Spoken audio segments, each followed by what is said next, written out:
Welcome to the Touching into Presence podcast. This podcast is for people who are interested in bodywork, empowerment, and somatic-based practices. I am Nikki Olson. I'm Andrew Rosenstock. We are certified Rolfers. Collectively, we're trained in various movement and bodywork therapies with an emphasis on somatic awareness and client resilience. Through conversations, our goal is to share and explore mind-body paradigms to offer empowerment possibilities. It was more than a pleasure to be in conversation today with Kevin Frank. Kevin is a Certified Advanced Rolfer, Rolf Movement Practitioner, and Rolf Movement Instructor for the Rolf Institute.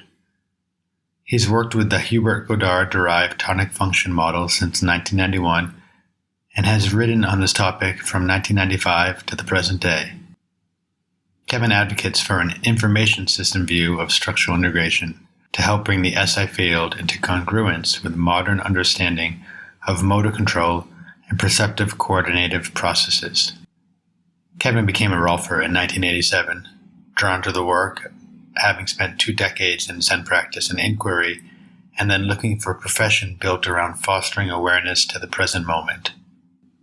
Kevin is also the co-author, with Karen McCose, of How Life Moves, Explorations in Meaning and Body Awareness. I read this book last year and found it very informative and helpful for my work. I've included a link for you to purchase this amazing book in the show description. In today's conversation, we spoke about Rolf movement, the dichotomy of pure structural versus movement Rolfing, tonic function theory, the movement brain, interdisciplinary holistic health, and really a ton more. Kevin is a thoughtful, intelligent, charismatic human being, and he offers quite a lot to chew on here. So with that, let's begin our talk. Hi, how are you? Good, thanks. Howdy. Hi, Andrew. Nice to see you. There you are. Wow. I'm just really excited to learn from you. I've, of course, have known about you forever and have always wanted to take one of your trainings, and it just hasn't lined up in my schedule. We could start by what brought you to the work, and then how you see the work and what Rolf movement is for you. Okay. So in addition to the articles on our Resources and Movement website is a very short description of what Rolf movement is. But let's start with the origin story a little bit. So, and this will be brief, even though it starts with being born. So I was born, and my little embryonic body and my little neonatal body noticed that it's a very fraught thing to suddenly be in a body on a planet, very fraught. And it's taken me the rest of my life to kind of sort that out a little bit.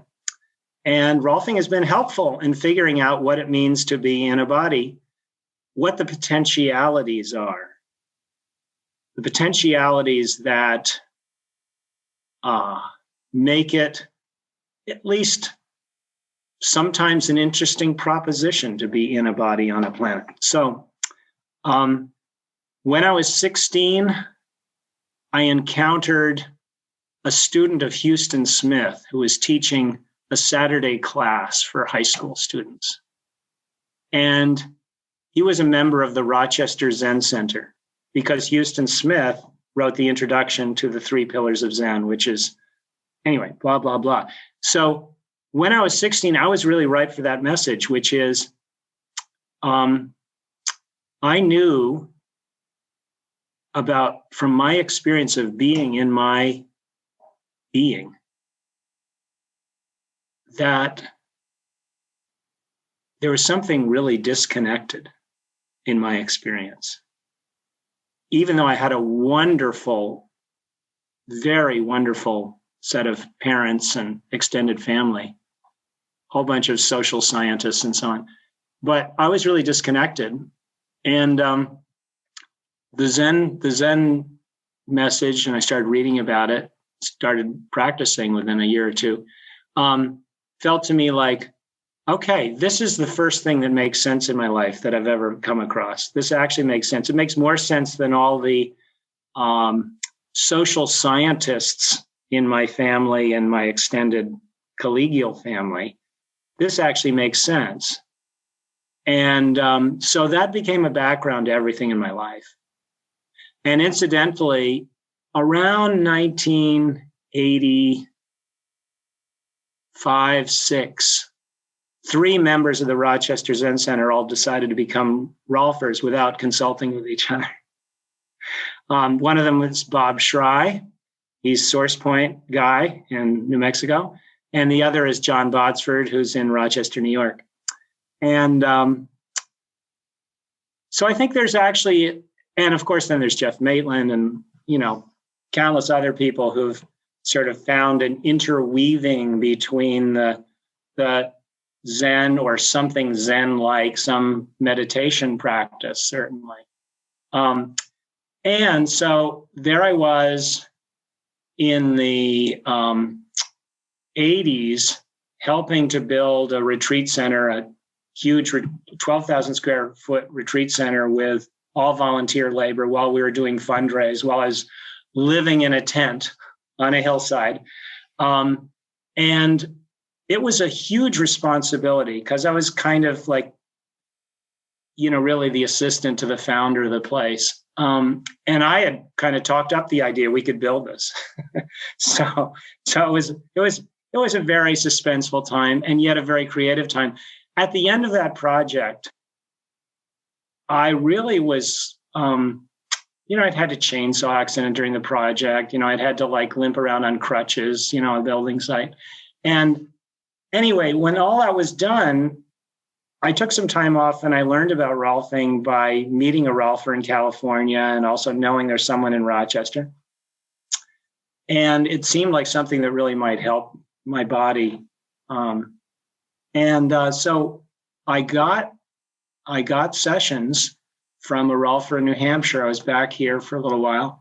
And in the first session, I went, oh, this is a way to apply the meditative, the co-experience of the present moment.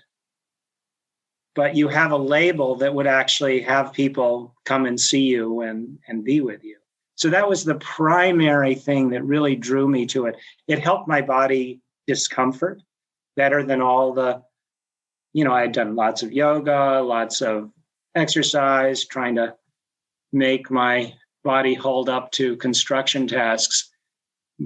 So that was very helpful. But the thing that really profoundly touched me in the very first session is, oh, this is a way to actually cultivate awareness through the sense of being in a body. Could you talk a little bit more about that? Was your first session the classic first hour of the 10 series or?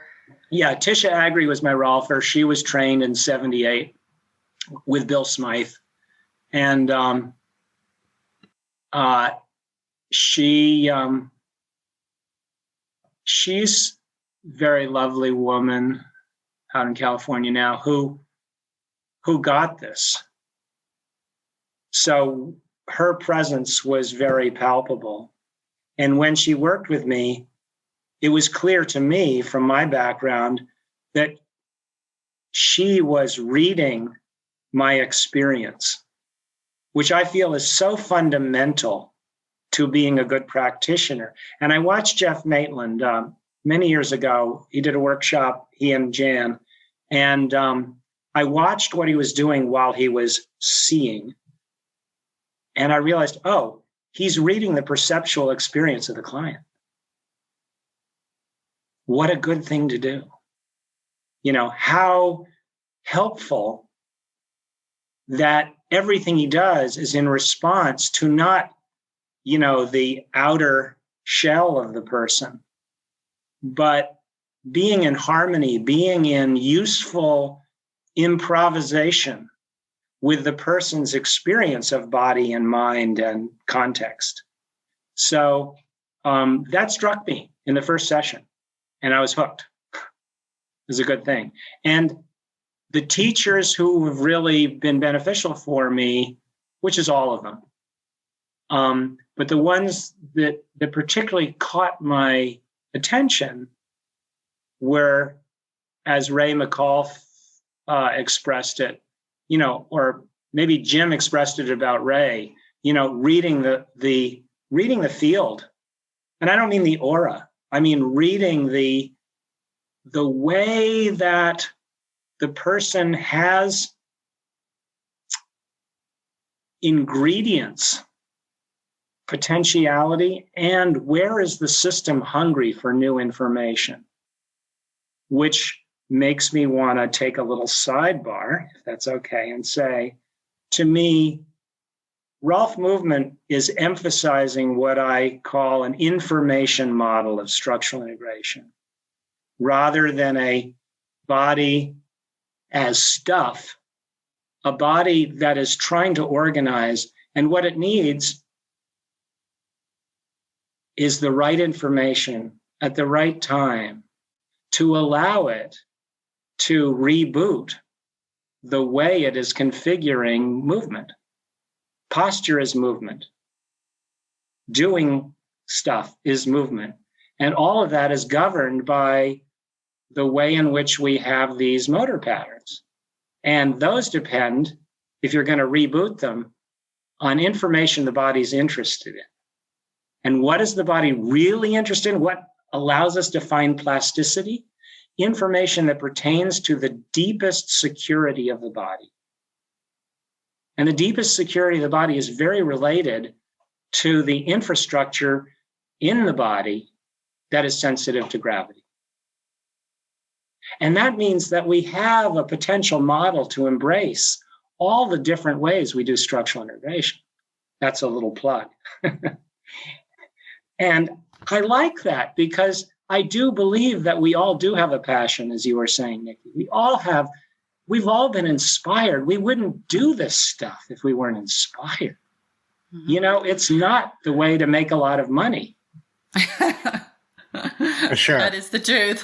For sure. Well, I loved how you articulated that because it was so much more than what my little blank statement is, just to kind of calm down the anxious student of what Rolf Movement is. And I was like, basically it's creating structural changes through movement and empowering, giving tools to empower your client to be able to do these on their own, to integrate the work when they're not in the office with you, and just kind of removing the mystery of what it is, because they haven't quite gotten the download yet, or they're still not sure if that's a extra schooling path that they're going to take, but they still have to meet these requirements.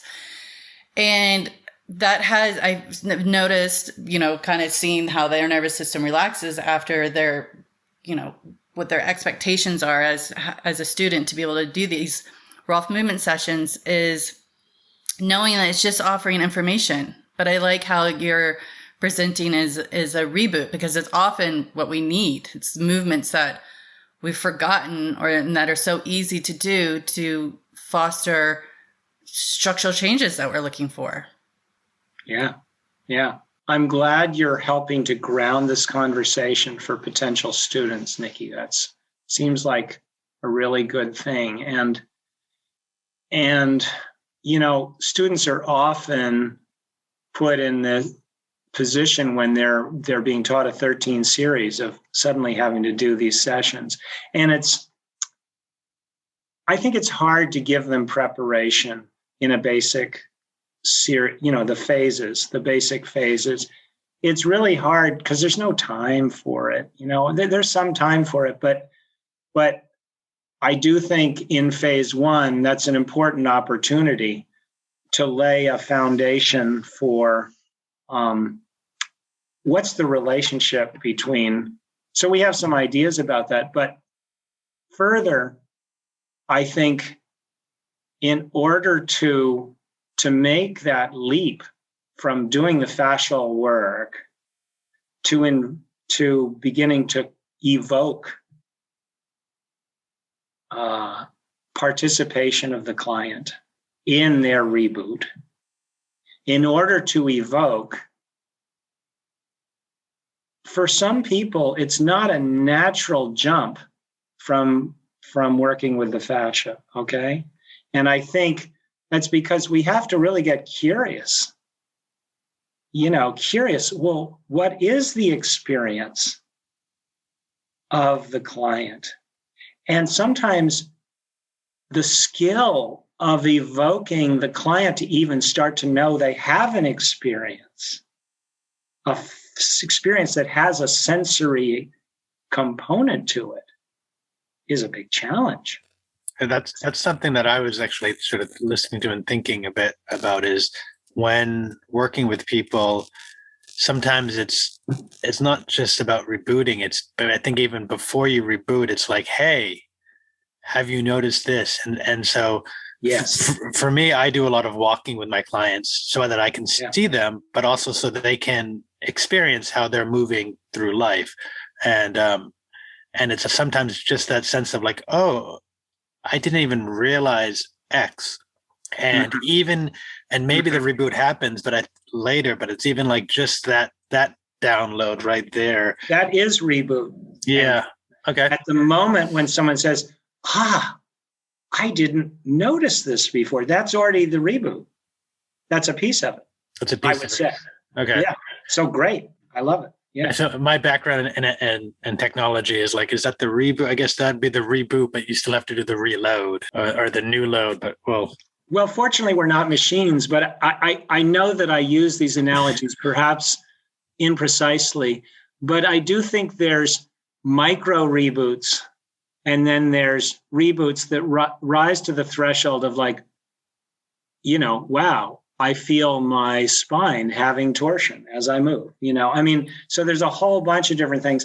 And I think unlike machines, we really have to rebuild strength in those new neural connections.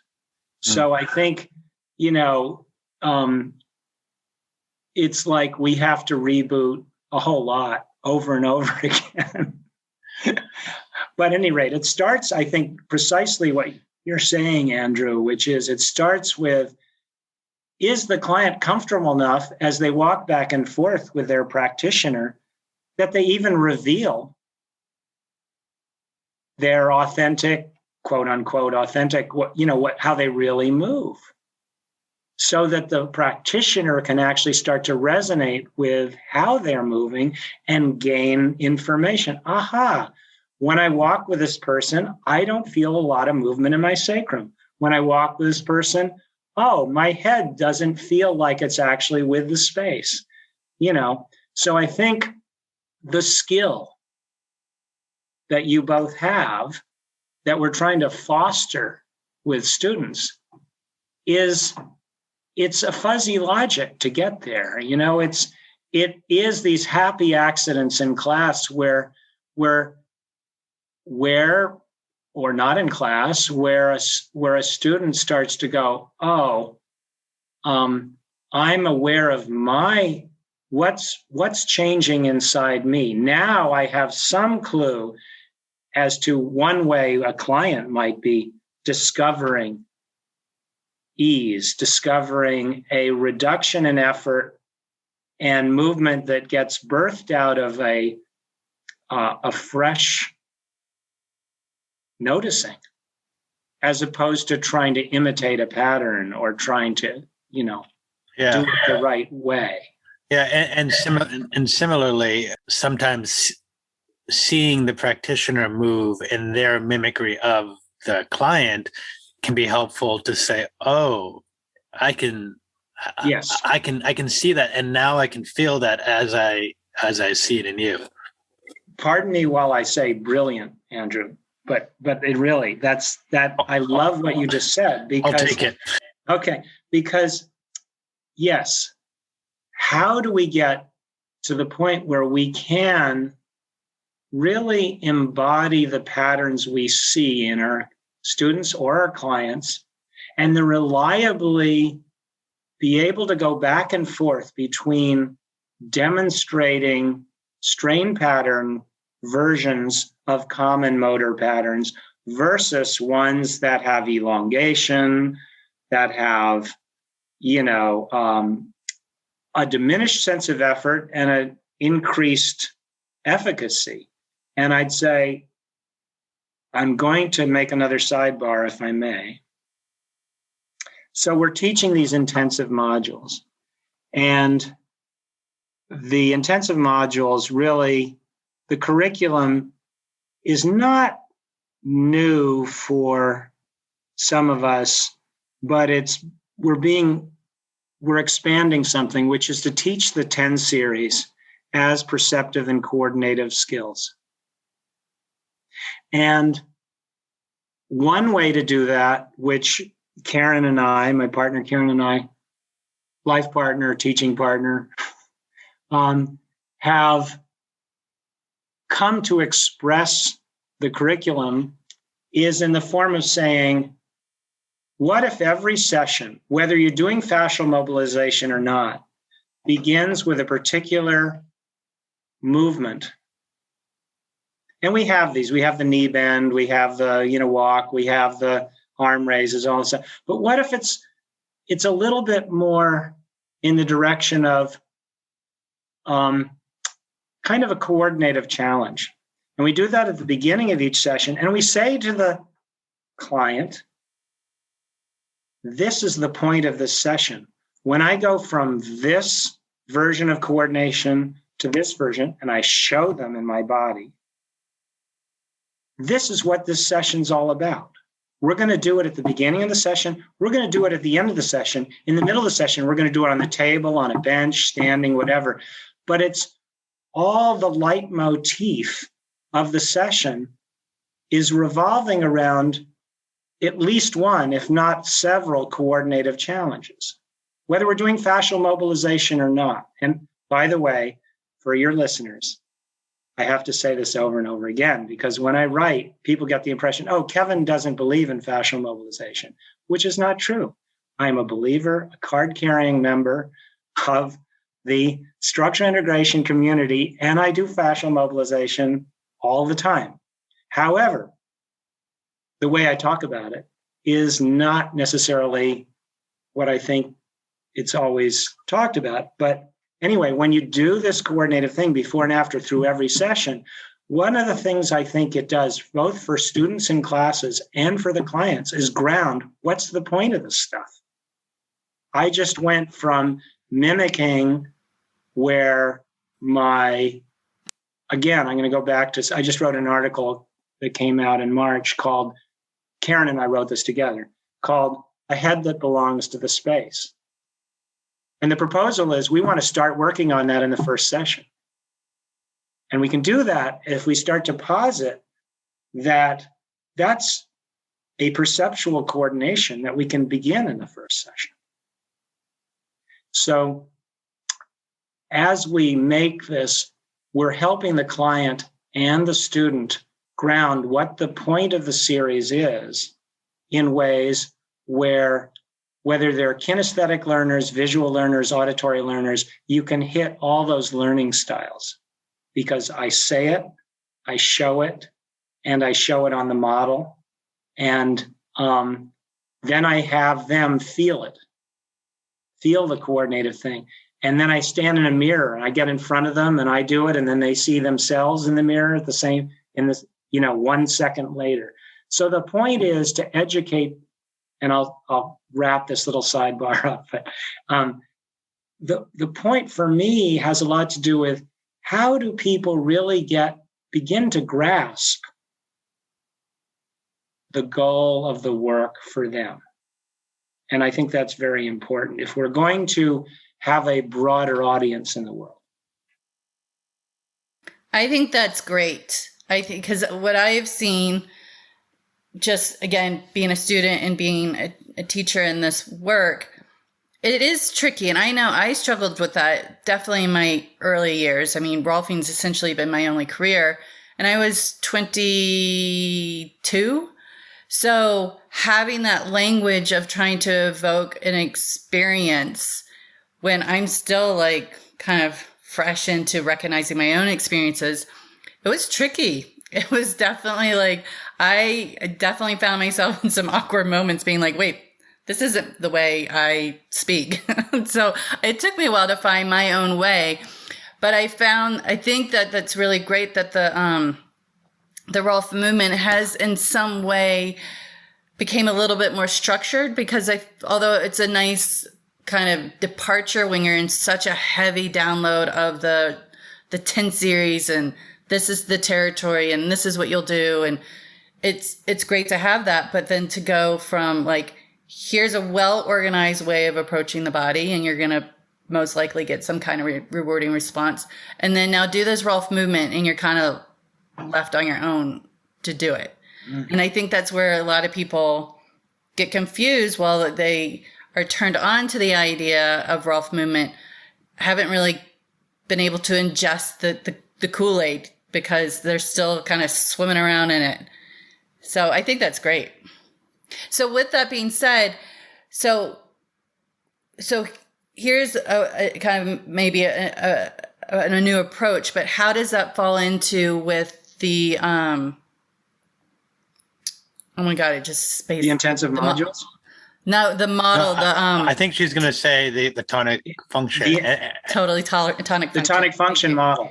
Yeah. And then actually before, I'd like to ask you a question about that and see if I have it correct for my own ego. No, for my own knowledge, which is exactly what I was going to ask you. So I think Nikki and I are finally in training after like 40 episodes, which is my sort of understanding right now is that, as Nikki was just saying, like giving more words to Rolf movement is that more or less the tonic function model is the model of Rolf movement, if I'm saying it right. And the way that I sort of got that was I just took one of the Rolf movement intensives and I was sort of trying to figure out, you have these older Rolf movement people from the 60s, 70s, and you have maybe a newer breed who are following Hubert's work.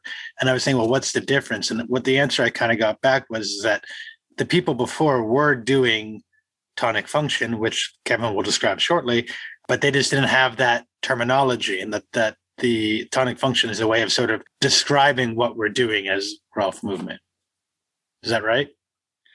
I like that you came away from one of our intensive modules with that impression, Andrew. That's encouraging. This is the first time we've done this program, and that sounds good. Yeah, I think I'm going to be careful about characterizing a contrast, but I will say that when those of us who started studying with Godard 1990, 1991,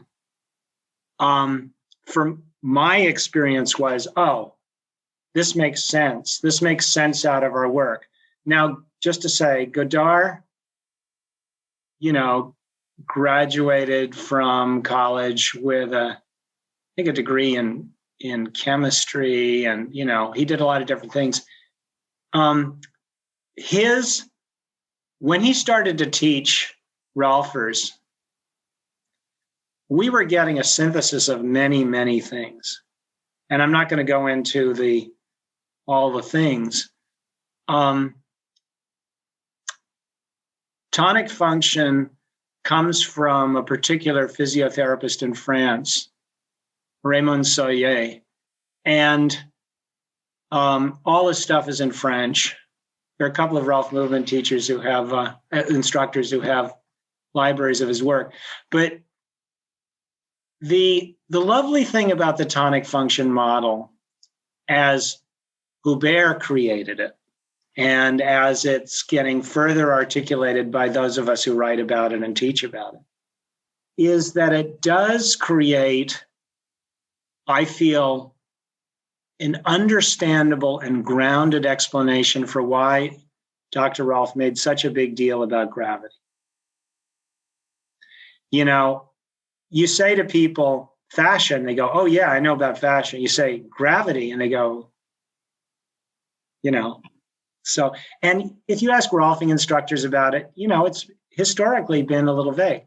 So the tonic function model says the same infrastructure that keeps us from falling down is the same stuff that we need to be able to provide information to in order to have better movement habits. And posture is movement. So basically, when you change posture, whether you're working in the fascial mobilization part of your life, or you're saying, let's change your pre-movement, which is a big part of the tonic function model.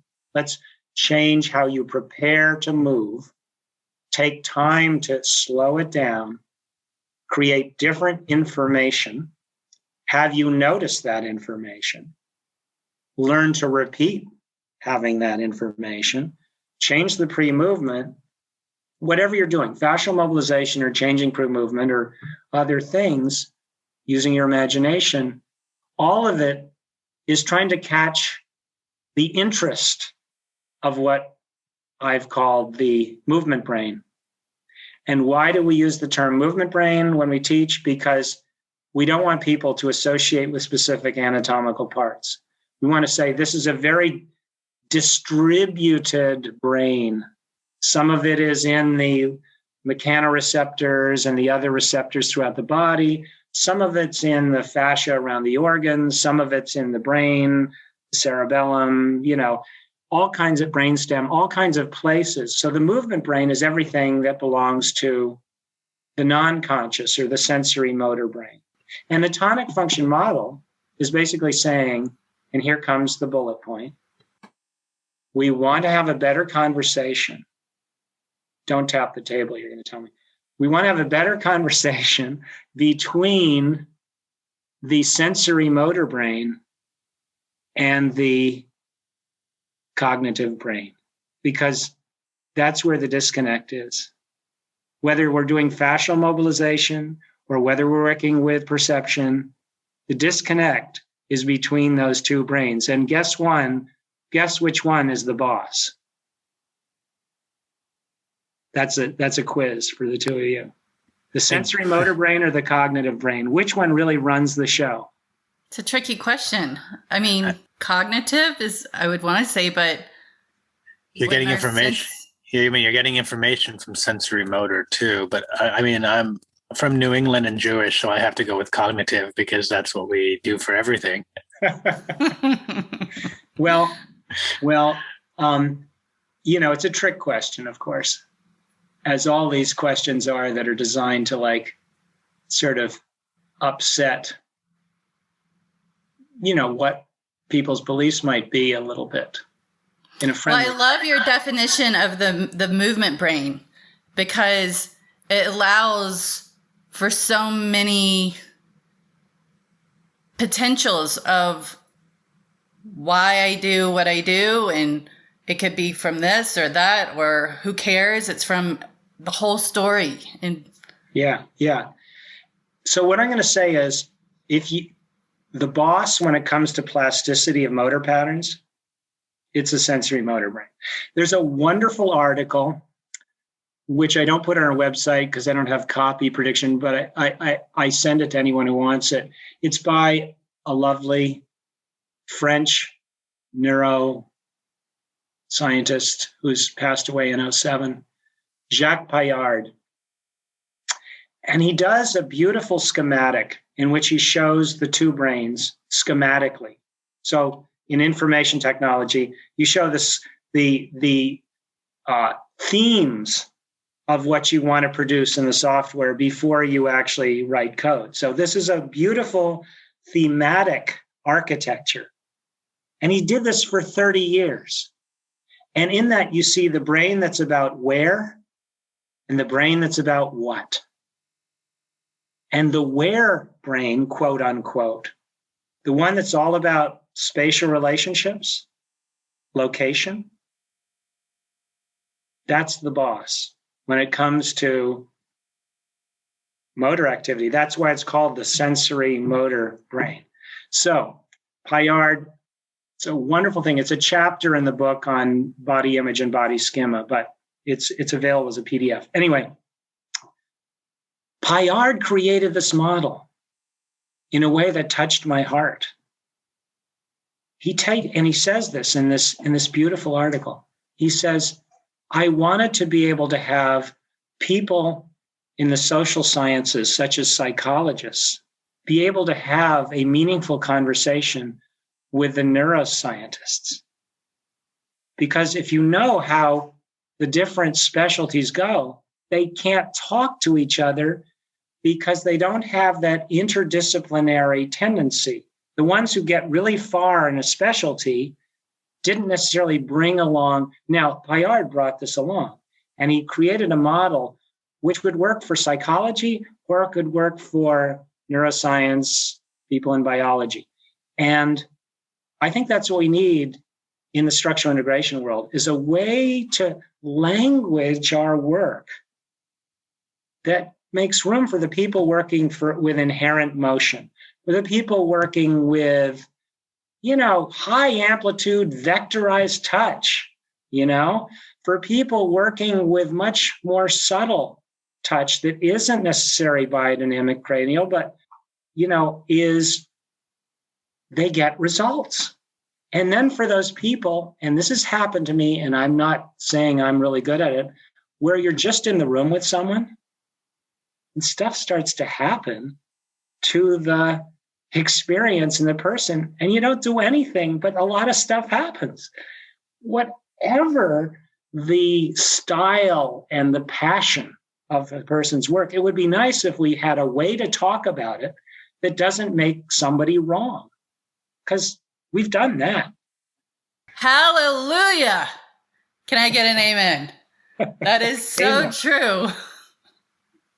So true for our work. Wow, you really anchored that. And I think that's awesome, because the work has potential for, of course, working with a type of pressure that's safe, and you're always still listening to the body. But I know this has kind of been a discussion with the Institute of trying to define Rolfing, and is Rolfing defined by touch? And if so, then what is it?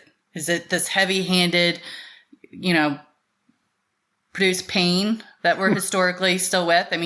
This is a question we presented with Jan Sultan, because it's still mind-boggling for me being in Boulder, where there's so many Rolfers here, and still meeting people and being like, oh, I'm really interested in getting Rolfing, but I don't want to be in pain. Or, oh, I'm not in the mood to open up my life story and start crying. And I'm like, wait a minute, there's a whole lot else to this. And so it's still, and in my first practice in Aspen, fresh out of the Institute, I put in a newspaper article in that said, Rolfing doesn't have to be painful. And yeah, I got so many calls. That little newspaper article, I got so many people calling me and be like, wait, what do you mean? I've wanted to get this, but I've just heard, I don't want that type of touch. I don't want to be in pain. And that alone. Yeah. And Kevin, when I'm hearing this, I won't say names, but I worked at a very high-end top spa retreat wellness detox place. And they had a great setup. They had a neuroscientist, they had osteopaths, they had physios, a great massage therapist. That is a great thing, but they weren't able to talk to each other about their clients. And people would go there and see all these. They would see each of them, but yet there was no. I was thinking of a hub and spoke. There was nothing in there, and I was going in between these people because I was there as a visiting person and have aspects of all of those. I'm not necessarily I've studied basic osteopathy, I've studied basic neuroscience, I've studied lots of manual manipulation. And so I was kind of going in and doing this hub and spoke model between them because it just made sense to me, and was trying to get them to implement this, but there wasn't. The osteopath there was amazing, but he had zero understanding of really the neuroscience at all, nor should he. That's not what he studied. But I'm sort of looking at if we're implementing a holistic model, right? And everyone loves the word holistic now. It's such a buzzword. But if we're implementing a holistic model, what makes that whole, and how do you do that if you're not actually integrating?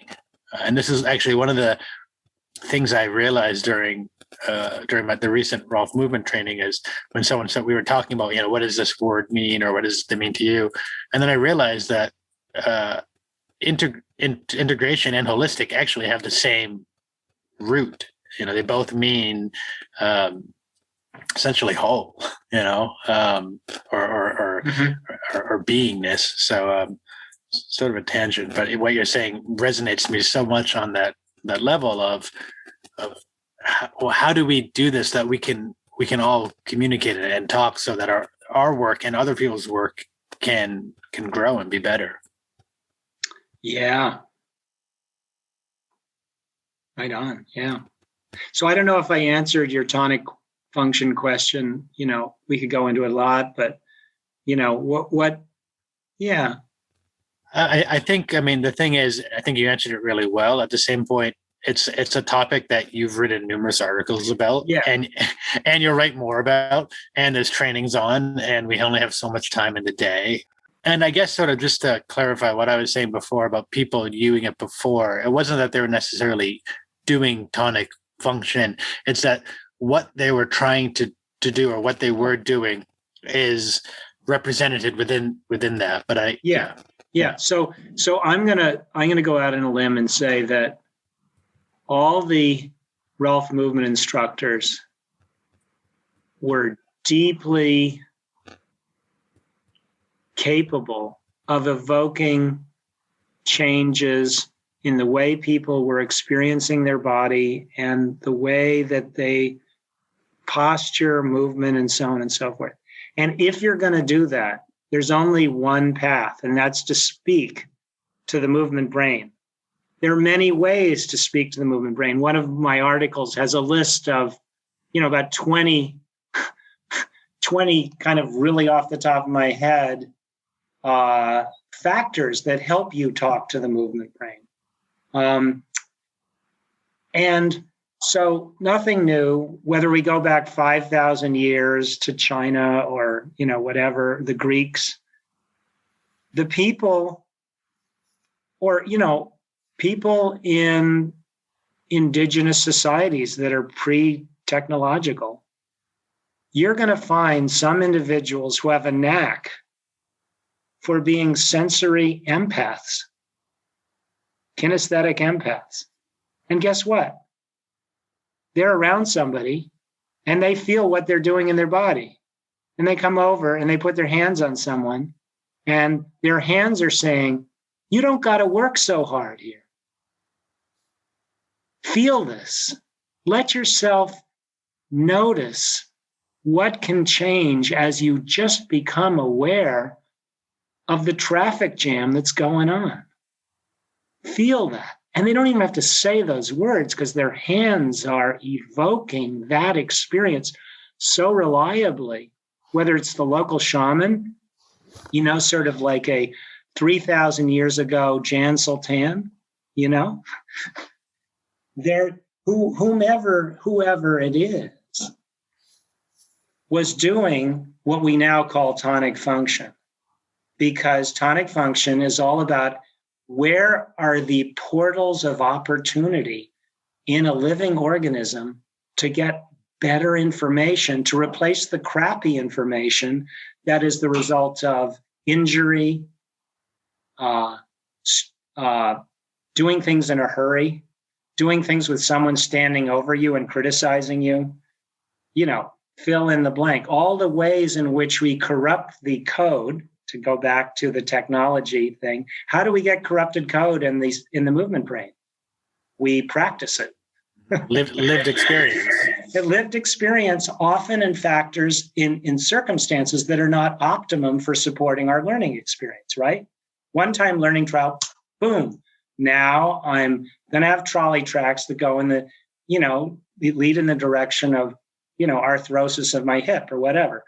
And so I think the tonic function model is just a way of explaining why do some things work better than others. And tonic function explains why fascial mobilization works. So it's a great model for that. I'm not sure that's been broadly realized, but I keep writing, I keep talking, It's something I invite people to notice when they're interested.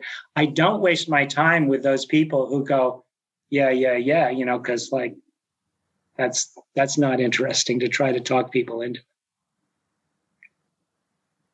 I Yeah. love skeptical people because skeptical people, there's an opportunity there. And that's why we get along so well, Kevin. No, but I mean, there was something we said earlier that I was going to hit upon, but I'll tie it in back here, which was that, there's still that sense of, and some people maybe, and I don't feel this with you, with either of you, but there's a sense of like, it has to be structure, it has to be movement, and it still keeps us separated. It doesn't have to be one or the other. It can be both. It can be, separate at certain times, but both. And when I was fortunate that I had other movement and embodied experiences before I came to Rolfing. So for Rolf Movement, I was able to bring that in, even though I had no idea what I was doing during my training. But having just gone through the first part of the intensive, really has hit home that how it can really be both. And when I was thinking, when Nikki was sort of helping out the prospective students, and I'm thinking, well, I'm just going to do the opposite. I'm going to deground you, which is to think when you get trained in that 13 series of having the 3 in between, well, really movement could be a singular movement class. And so a non-fascial one can actually be dispersed anywhere in between. So if I was seeing a client, let's say I was for some reason doing a traditional 13, which for those listening who don't know, it would be 3 movement specific classes in between the 10 structural classes at certain points. And correct me if I'm wrong, it's before 1, before 4, and before 8. Different instructors choose different intervals. Yeah. But if I was doing it with someone and I saw for some reason in between, session 6 and 7, something wasn't moving as I was hoping it would, I could just bring a movement class into that and not follow that traditional recipe, which I know we want students to learn traditional recipes because it helps you then get off. But really, you can mix it however you want. Well, I think once you learn how to mix it, if that makes sense. Yeah, I mix everything all the time. So when you heard my paradigm for doing sessions, let me back up for a moment. So you've used the term structure. So do you know how Ida Rolf defined structure on page 31 of her book? I can go grab the book. No. This is just to see if you've already got my line. So on page, I was writing and I said, let's see what, as Jan Sultan, let's see what grandma said. And on page 31, she says, and this is in italics, structure is behavior. Now, I have deep suspicions where she got that frame of mind, because I happen to have a father who is colleagues with the person who dreamed up something called general systems theory, Ludwig von Bernoulli. But Godard brought in the idea that there's 4 kinds of structure: physical structure, psychological structure, coordinative structure, perceptual structure. And then Rebecca Carley suggested expressive structure, which I can embrace. So in other words, when we talk about structural integration and we talk about structural work versus, functional work, it's not a helpful dichotomy. And this is baked into many curricula. And what I'd like to suggest is that in phase 1, we actually help students understand that the things that are controlling, the things in the movement brain that are controlling a motor pattern, which means how we move, how we stand, posture, all the rest of it, it's not necessarily physical. Which is why I suggest the information model. We may touch physically, but the information that the body needs to innovate, to liberate, its way of moving could be a whole lot of different things. And so again, that's to start to sort of soften the dichotomy, because often structure is defined as, well, where the bones and fascia are. But why are the bones and fascia there? So anyway, just to say, really questioning the inquiry into what is structure would help us a lot in going forward, because I think sometimes structural integration schools are in danger of putting themselves out of business unless they modernize the language and modernize the paradigm. That's an editorial statement. That's just my own. So then how would you, I agree with what you're saying, 100%. I think if just for sake of simplicity of like, we're moving into this part of the curriculum, the 10 series to the Rolf movement. Okay. What would you define them as? Yeah. So first of all, when I'm with colleagues, I say, okay, the basic Rolfing curriculum, the advanced Rolfing curriculum, the Rolf movement curriculum. I would say, if I mean fascial mobilization, I say fascial mobilization, or I say the manual therapy aspects of the work versus the perceptive, coordinative, psychobiological dimensions of the work. I think we're always doing well. When I teach a movement class, I don't teach fascial mobilization because I want to have people experience this is what's possible in the absence of it. And then I say, by the way, you can do all these things when you're doing fascial mobilization, but try it without just to see what it does. And then I say fascial mobilization. You can add fascial mobilization in at any time. I say, here, watch me do this move. I'm helping the body differentiate appendicular from axial.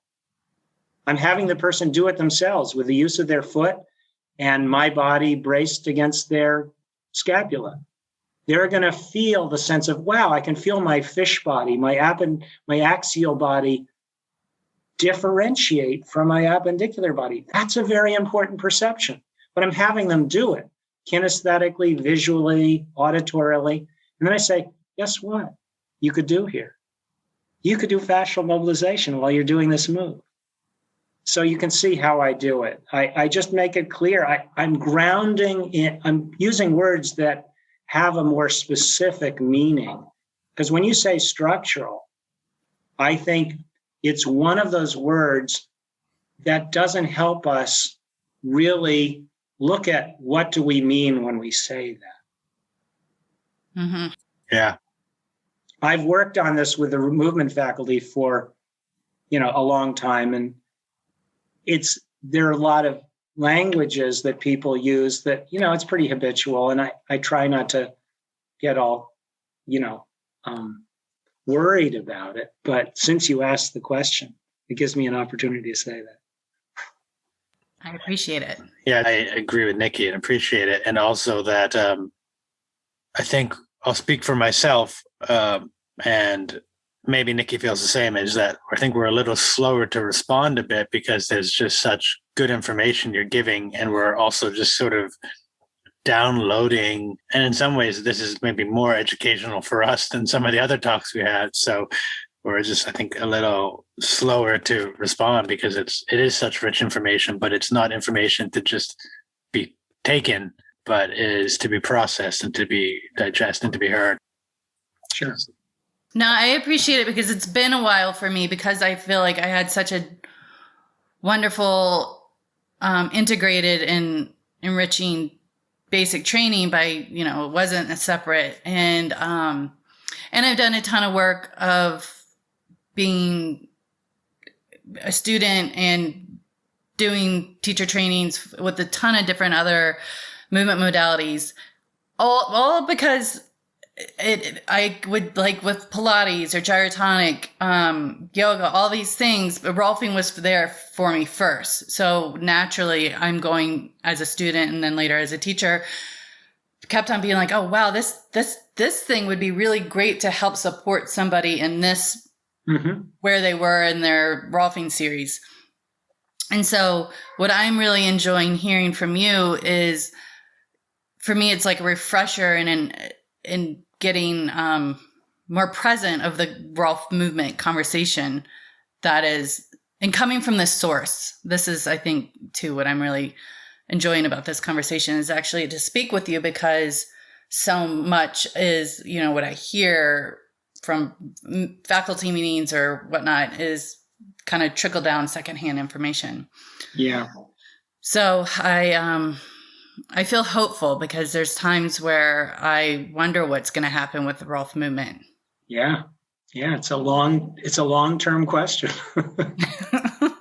And one of the things I'm hearing from you, Nikki, I want to echo how I'm sort of hearing it. And this might be a question or it might be a comment. So we'll see how Kevin responds to that. But one of the things I've really enjoyed about Rolf movement recently, which I didn't enjoy at first, is that while there is a definition, it's also a very large. So you could be doing Pilates movements with your client, but more or less through a Rolf movement frame, or yoga, or a continuum, or Feldenkrais, but not necessarily vice versa. And that's something I hated at first, because I was like, but what is it? And I need to have this like concrete definition. But as I've gone through it, it's like, oh, but it can be all that. Like you can take almost anything in to the pot to help your client stew be even better. Yeah, it's good to separate out technique from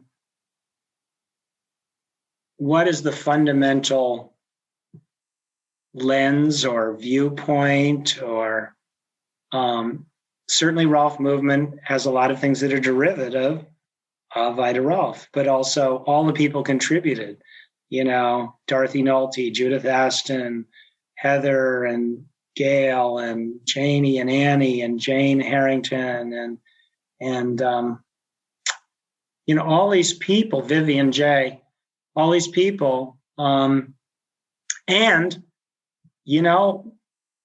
We've imported stuff from Feldenkrais, we've imported stuff from Alexander, we've imported stuff from all kinds of different places.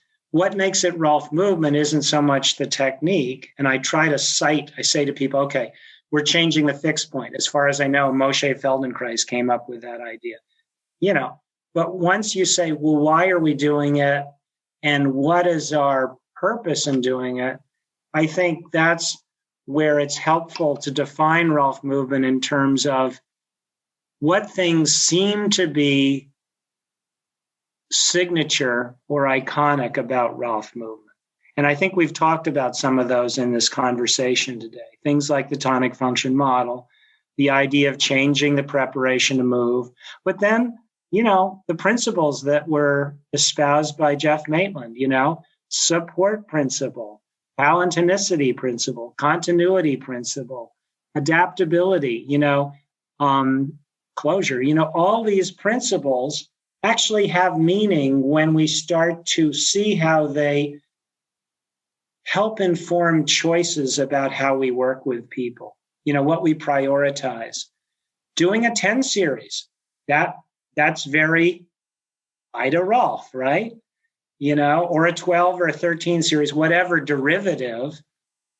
There are things that are peculiar to our way of delivering a process that's about helping people find more of their potentialities opening up in their body. And you could say, well, what's not about movement?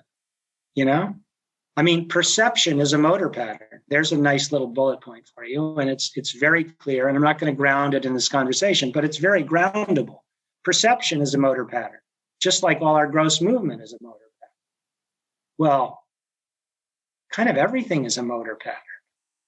We're saying that we want to teach people, not fix them. We want to teach people to be empowered to whatever degree they're ready in making lasting shifts, discoveries and lasting shifts that they can deepen in their motor patterns.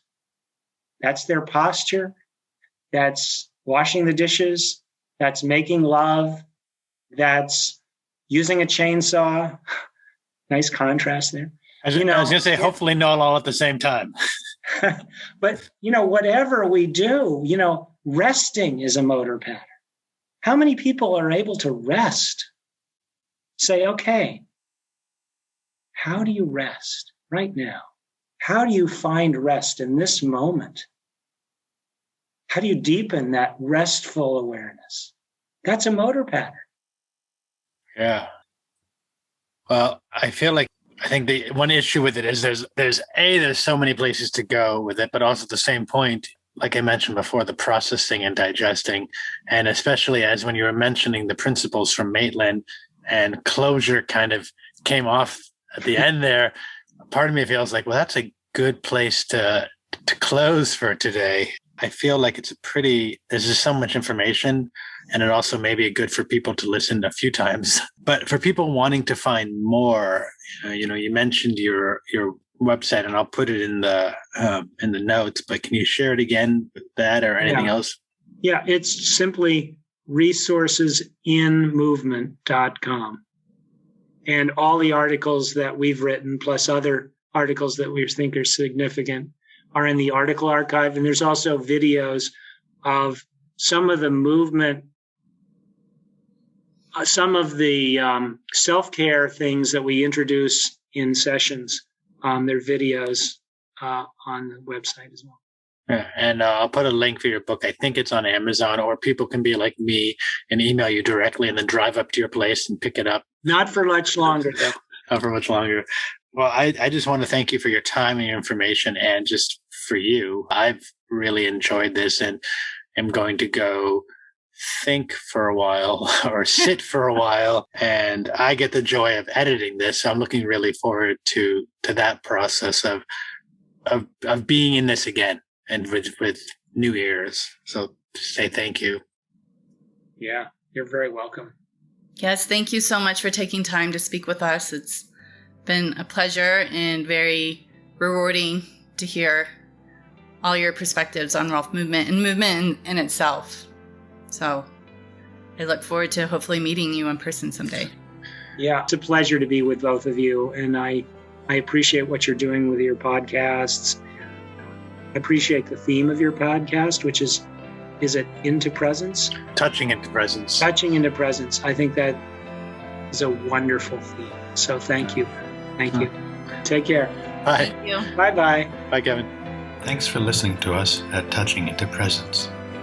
We hope you enjoyed today's conversation. You can find out more about Kevin at resourcesinmovement.com. If you enjoyed today's episode, we'd appreciate if you'd leave a positive review of the podcast and subscribe to it through the platform of your choice. When you do this, it really helps other people find us, and we greatly appreciate your support.